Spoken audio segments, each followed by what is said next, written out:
How to get through a breakup, part 2 of 3. This group of 3 videos will give you the foundation of practical steps you can take to get through even the most traumatic and painful of breakups. My name's Harry. I'm a breakup and relationship coach. I specialize in attachment types and no contact, and I've helped dozens of people recover and rebuild after complex and traumatic breakups.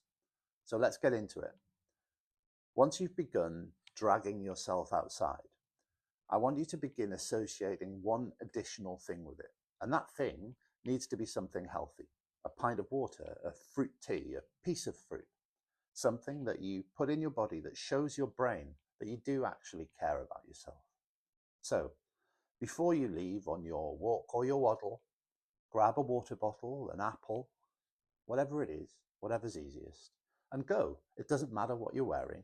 Believe me, nobody cares. Just get out there, be outside. The fruit, water, whatever it is going to make you associate fresh air with being healthy, with taking a little control over your overall well-being, showing your wounded brain that you can do that, even if you're sobbing while you do it, is extremely useful in your healing. Next, grief pits. There is a place in your house, a room or a space, where you have done most of your hurting, where you've felt most of your pain. Maybe it's where you found out things were over. Maybe it's just that it happens to be the place that you cry and feel and sob the most. We're calling that your grief pit because it sounds grim and miserable, and I want you out of it. If it's the sofa, you're going to take steps literally to avoid it. If it's your bed, then obviously you have to sleep there, but whilst you're grieving and struggling, that is all I want you to do there.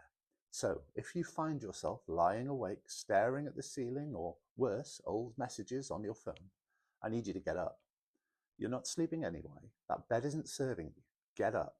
Go to the kitchen, make a drink. Go to the lounge, watch a TV show. Do the crying you need to do, but do it in a different location. The grief pit needs to feel like you left it, you abandoned it, to go and live your life elsewhere. It can be a walk around the block. Top tip, put some pants on. Next, you need, quite urgently in fact, someone to talk to. This needs to be a friend or family member, and if you really don't have those, I want you to share your feelings on this TikTok account for now. Soon there'll be a community area for you to find support and people in the same situation. But until then, you need support and perspective from people who care about you, people that you can be very honest with, and you need to be honest. Tell them everything. Tell them you need them to listen. Watch how much it helps. Next, do not fall for the illusion of distraction. Choose something new that comes with a genuine sense of purpose.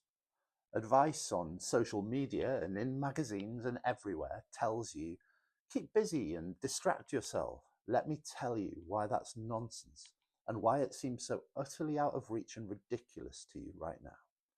Distraction is delay. It's suppressing your very valid feelings while you focus on the new thing, knowing that deep down they'll resurface without warning the moment you have a gap in your thinking.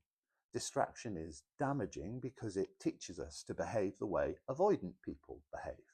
It suppresses and stifles and masks emotions that you need to feel and deal with head on. It's tempting to do because it's the easier way, but I promise it's not the best way. So, what could you do that gives you a sense of purpose? Could you grab some bin bags, get a grabby stick thing and go and pick up the litter lining the roadside that you're driving past every day? Could you write a book, a novel just for you, for now? The story of what you've been through, what you're going through, and what you've felt. Could you help in your community? Could you seek out people who are going through the same as you and share your feelings with them? These things might sound worthy and beyond the capacity of your oh so busy diary, but here's the thing. If you have time to cry and sit in the grief pit of self-pity, you have time to go and pick up a few crisp packets. The point of doing the things I've just mentioned isn't to be worthy, quite the opposite. It's to remind yourself that you deserve a place in society, that you're beautiful and special and useful, beyond being this sad, broken person waiting for permission to exist again. People who do more for others in their community feel better about their identity. It may not seem like your thing at all, but try it. It will change your life for the better. That's the end of part 2. Part 3 is coming later this week. Big hug.